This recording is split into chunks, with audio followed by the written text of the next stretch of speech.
हम के अध्यक्ष जीतन राम मांझी गरीब संपर्क यात्रा पर हैं और इसी कड़ी में वे जहानाबाद पहुंचे। इस मौके पर मांझी ने नए संसद भवन का नाम बाबा साहेब भीमराव अंबेडकर के नाम पर रखने की केंद्र सरकार से मांग की है।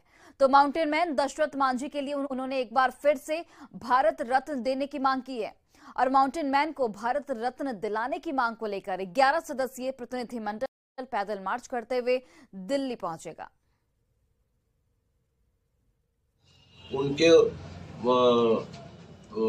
भारत रत्न की उपाधि देने के लिए नीतीश सरकार जी ने भेज दिया है, रिकमेंड किया है केंद्र सरकार को, लेकिन केंद्र सरकार अभी तक के उसको उनको भारत रत्न नहीं दिया है। इसके लिए हमारा 11 सदस्यीय दल कूच कर गया है दिल्ली पैदल यात्रा सत्येंद्र गौतम के नेतृत्व में। और पूर्व कृषि मंत्री सुधाकर सिंह ने एक बार फिर नीतीश सरकार पर निशाना साधा है और विकास कार्यों के लिए अधिग्रहण के नाम पर किसानों को जमीन औने पौने दाम पर लूटने का आरोप लगाया है।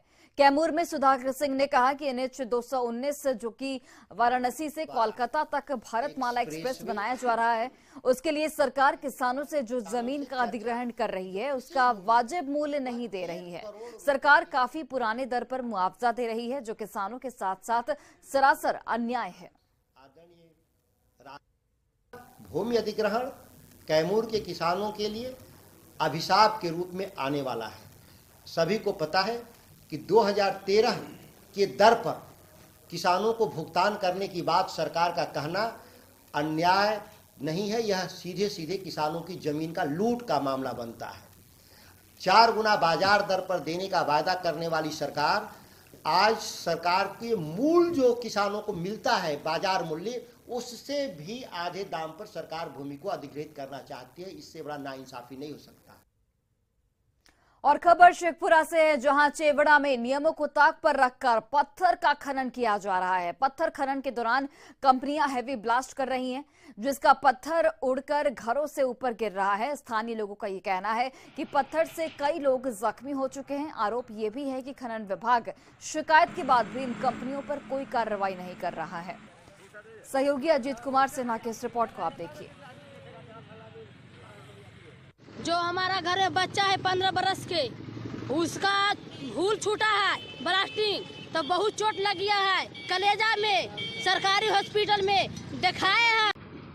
शेखपुरा जिले का चवाड़ा थाना क्षेत्र अंतर्गत ये चकंदरा पहाड़ का इलाका आप देख लीजिए, जहां बड़े पैमाने पर उत्खनन का कार्य हो रहा है। जो इकरारनामा है इन कंपनियों के द्वारा कि जब विस्फोट करेंगे तो आसपास का जो इलाका है उनको सचेत करेंगे, सतर्क करेंगे और जो शक्तिशाली विस्फोट है वो नहीं कर पाएंगे, जो क्षमता निर्धारित है उसके आधार पर करेंगे। लेकिन ये जो नटराजन कंपनी द्वारा बड़े पैमाने पर विस्फोट का नियमों की धज्जियां उड़ाई जा रही है और आसपास के इलाके कई लोग घायल हो जा रहे हैं, घरों पर पत्थर जा रहा है। कई बार विरोध हुआ है लेकिन कोई कार्रवाई इन लोगों पर नहीं हो पा रही। नतीजा है कि एक बड़ी घटना कभी भी घट सकती है। जरूरत है कि जो एक इकरारनामा हुआ है खनिज विभाग द्वारा उसके आधार पर उत्खनन का कार्य हो और विस्फोट भी कराया जाए, नहीं तो जो आसपास के इलाके के लोग हैं उन पर कभी भी बड़ा खतरा हो सकता है। अजीत कुमार सिन्हा, न्यूज़ 18 शेखपुरा। और बिहार के सरकारी स्कूलों की हालत किसी से छिपी नहीं है। कहीं शिक्षक का अभाव है तो कहीं भवन का अभाव। ऐसे में कटिहार के कोढ़ा से भी ऐसी ही खबर सामने आई है, जहां एक ही विद्यालय परिसर में 2 स्कूलों के एक साथ मदरसा और मस्जिद भी चल रहा है।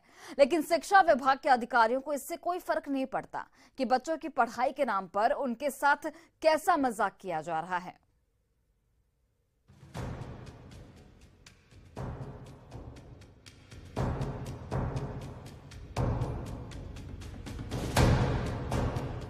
बिहार की सरकारी स्कूल कितने स्मार्ट हो गए हैं, उसकी एक बानगी कटिहार कोढ़ा में देखने को मिली है, जहां एक ही स्कूल परिसर में 2 विद्यालय के साथ ही एक मदरसा और मस्जिद भी चल रहा है।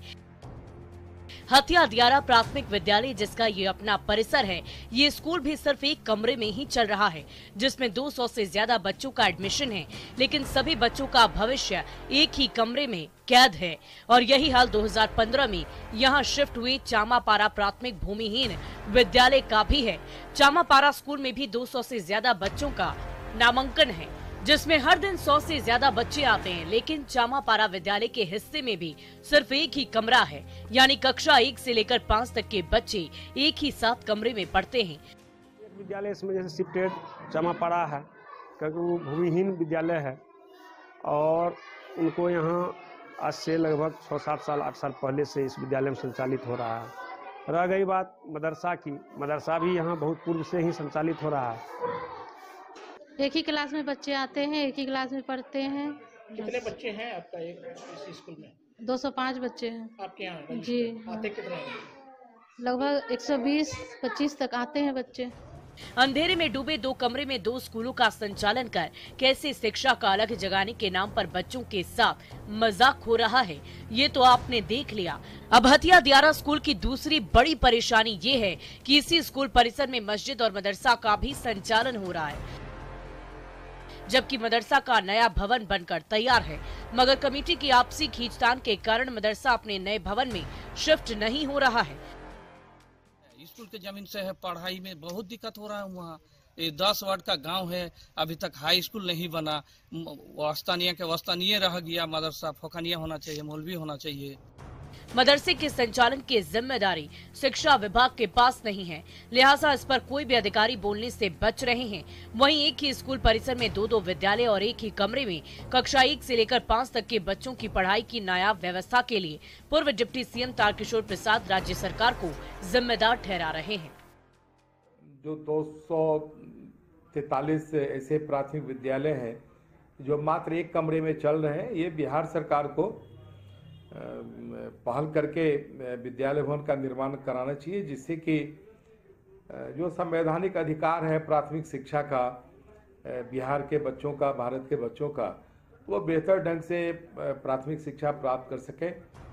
माना कि बिहार में सुविधाओं के अभाव में भी बच्चे सफलता के आसमान छूते हैं, लेकिन जिस हालात में एक ही विद्यालय परिसर में 2 विद्यालयों का संचालन हो रहा है और एक ही कमरे में गणित भूगोल की पढ़ाई से बच्चों की पढ़ाई को गोल किया जा रहा है, इससे इन नौनिहालों की मानसिक स्थिति का भी सहज अंदाजा लगाया जा सकता है। सुब्रत गुहा, न्यूज़ 18, कटिहार।